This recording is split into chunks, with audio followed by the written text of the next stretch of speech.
Showbiz Fanatics, narito na ang isa sa mga ultimate na pag-amin ni Mr. Alden Richards sa isang interview patungkol sa kanila ni Catherine. But before that, if you haven't subscribed yet to my YouTube channel, please don't forget to like, share, and subscribe at i-hit mo na rin ang notification bell for more showbiz updates.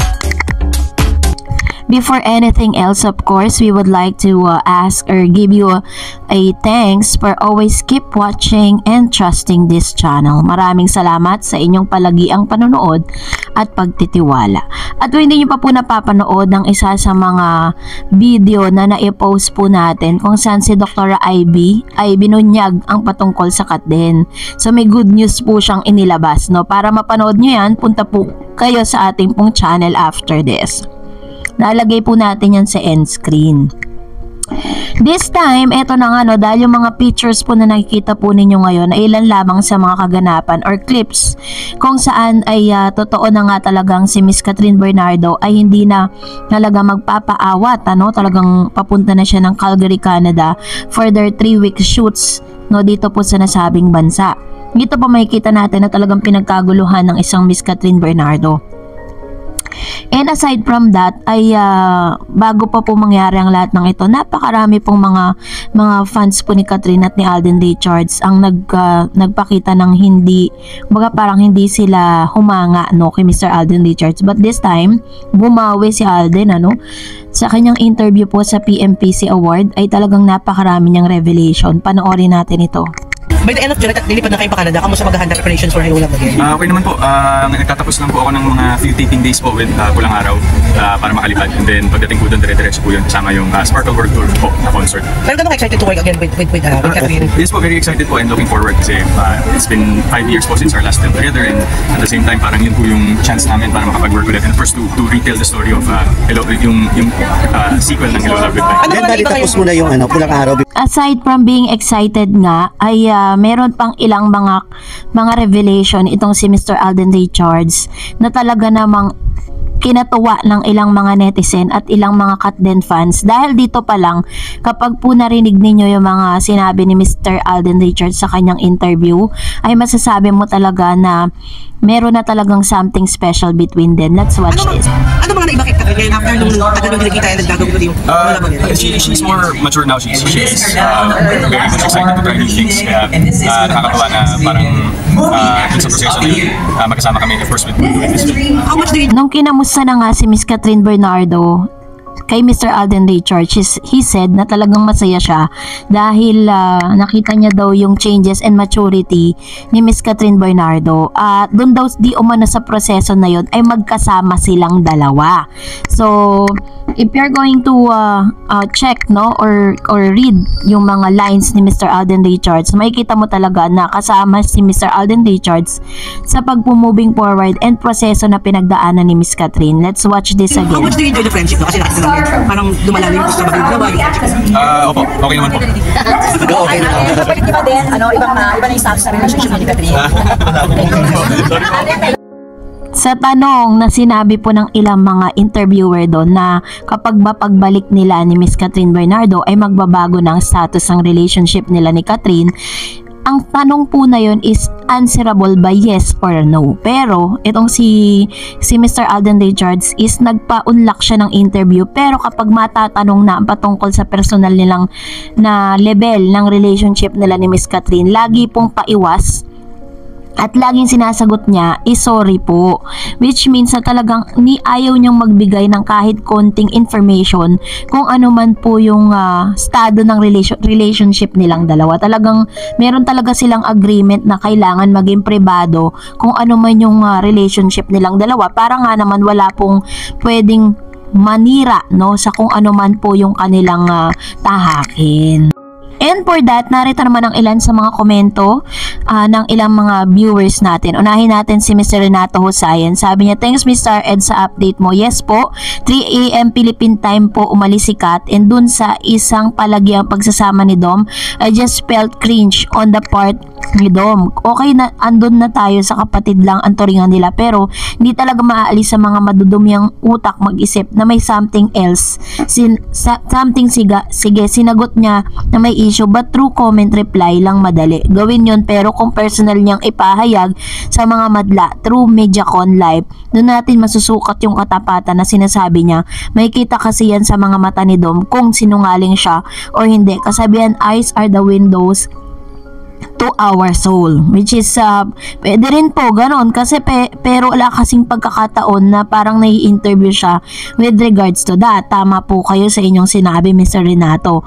And sabi niya pa, masusukat ang katapatan ng pinagsasabi. I'm sure kapag ginawa ito ni Dom, patay ang issue paglilink nila kay Kat at Dom. Sa ngayon, the way for Dom keep his distance to Kat, focus siya sa pagpogi sa sarili niya araw-araw. Siya mag-gym at magpamasilya sa muka niya sa clinic ni Doc Ivy. Oops, ang tanong, kaya ba ni Dom na magpa-trimmet araw-araw at mag-gym? If I know, ilibre lang ni Kat to si Dom. Just saying, sorry Dom, I find you dakilang buraot. Hehe. Possible po, pero sa pagkakaalam ko kasi parang si Dom ay meron din naman po siyang pera, no, pero hindi kasing yaman ni Catherine. Sabi naman Ma'am Shi Edensky, sinasadya ni Catherine na i-flex si Dom para mamatay yung focus ang paglink sa kanya kay Alden, para mawala at hindi madamay si Alden sa mga Katniel basher. Solid DJ Span, okay na kay Catherine na i-bash na lang siya kaysa madamay pa si Alden. She's trying to take all the punches. Sanay na si Catherine na masaktan, ganun kabuti ang puso ni Catherine. Pwede rin po, no, para hindi na lang masyadong mag-dig in yung mga tao dun sa Catherine and Alden. Kasi nga, 'di ba, nababash nga siya. Siya na lang ang gumawa ng paraan. Sabi na Ma'am Shibergie Pampo sa Yes Ma'am Dars, si Miss Catherine and Mr. Alden halata naman na mag-MU na sila. Oo nga, si Sanya Lopez, I'm to say this, Ma'am Dars, si Sanya Lopez, feel ko lang hindi siya masyadong matalino kasi sa interview na lang ni Tito Boy sa Pastok kung anong sinasabi ni Tito Boy kay Sanya, second demotion naman siya. Yes, walang comparison kay Miss Kat and Sanya dahil idol natin si Miss Kat, pero sa totoo lang mas maganda namang hamak si Miss Kat kaysa kay Sanya. Anyway, God bless and Kat then forever. No change idol kahit anong mangyari. Ayan, totoo naman po, talaga naman napakalaki ng difference ni Catherine at ni Miss Sanya Lopez. And Miss Maria Lourdes, sabi niya, may video sa YouTube na mapapanood mo na sa todo suporta si Alden kay Kat. A very good girl. At isinama niya sa premiere night nito ay si Julia Montes, September 2023. Napanood ko po yun. Then yung October 2023, si Kat naman po, Julia and Alden na 5 romance in 2 occasion. Makikita mo na pag may ganap sila, nagsusuportahan silang dalawa. At ang personal na tawag ni Kat kay Alden, Eric, hindi alam. At si Alden kay Kat ay cha, love this couple, very admirable and inspiring. Aba, talaga ba? Ganun po talaga. Saan kaya galing yung Rick? At saan din galing yung cha? Sabi pa niya, Mr. Eds, saw video sa sinagot ni Alden na sana po Dr. Ivy at theory of ganito. It's either sasagutin na siya ni Miss Catherine or magpo-propose na si Alden sa pagpayag ni Miss Catherine. Tingin ko getting stronger ang Kat din dahil sinagot ni Alden sa live interview niya sa PMPC sa tanong, ano ang pagbabagong makita mo kay Catherine mula noon? Sagot ni Alden, she's more matured and now very excited to try new things. Masaya ako dahil sa buong proseso na to magkasama kami. OMG. Yun po yung video na panood po ninyo kanina lang. Yun yung pinaka-heart ng video na parang natuwa po yung mga fans sa sinabi ni Mr. Alden Richards dahil sinasabi niya na talagang sinamahan niya sa buong proseso si Miss Catherine. Sabi niya, then tinanong siya ulit, lumalalim na daw ang pagkakaibigan niya ni Catherine. Sagot ni Alden, opo, okay naman. At sa huling tinanong, siya kamusta na ang status ng relasyon ni Catherine? Sagot niya, sorry po, at umalis na siya. So you see, maraming beses na ganito, hindi niya dinideny o umaamin si Alden pagdating kay Catherine. Laging umaalis, samantalang kilala natin siya na very vocal pag may gustong itama o deny. OMG, ulit, pinoproteksyonan nila ang relasyon nila, which is very very true. Yun din po ang naramdaman ko. Mr. Alden Richards want to protect, no? Sa sino man gustong sumira sa kanilang dalawa. And sabi niya pa, sabi nga ni Alden, gugulatin na lang niya tayo. Nakasal na siya tulad ni Michael Daes at Megan Yang. Sabi ni Miss Catherine, they value their privacy in space. OMG, lakas ng kutob ko. Hindi papayag si Alden na hindi si Catherine ang mapangasawa. Matagal ng 2019 na sa puso pa niya si Morena. Kaya di nanligaw si Alden para sa isang seryosong relasyon. Oh my God. And sabi pa ng isa, private ang panliligaw ni Alden. Pakiusap niya na ibalato nyo na lang daw sa kanya yon. Ang hirap sa mga fans, hirap pakiusapan at talagang kayo pa. Oo nga, diba? Parang, yun nga, syempre, as a fanny kasi, bilang mga fans, parang gusto rin talaga natin na, na maramdaman yung kilig, diba? Yung saya, na makita natin na masaya si Miss Catherine para sa bagong pag-ibig. Diba? Sabi ni Ma'am si Virginia Pamposa, hello once again, Ma'am Dars. Thanks sa update again. For me, I believe an idol, beautiful Miss Cat, na hindi siya papatol kay Dominic kasi Mr. Alden, marami ng sacrifice para kay Miss Catherine. Kaya I believe na siya lang, sila na ayaw lang nilang sabihin kasi I believe sa sinabi ni Mr. Alden, what you see is what you get. Kaya wag tayo mainip mga kat din. Marami silang ayuda pag-promote nila ng movies nila. HLA, thanks God, at nakalis na si Miss Catherine. Thank you po sa inyo pong laging pagkomento.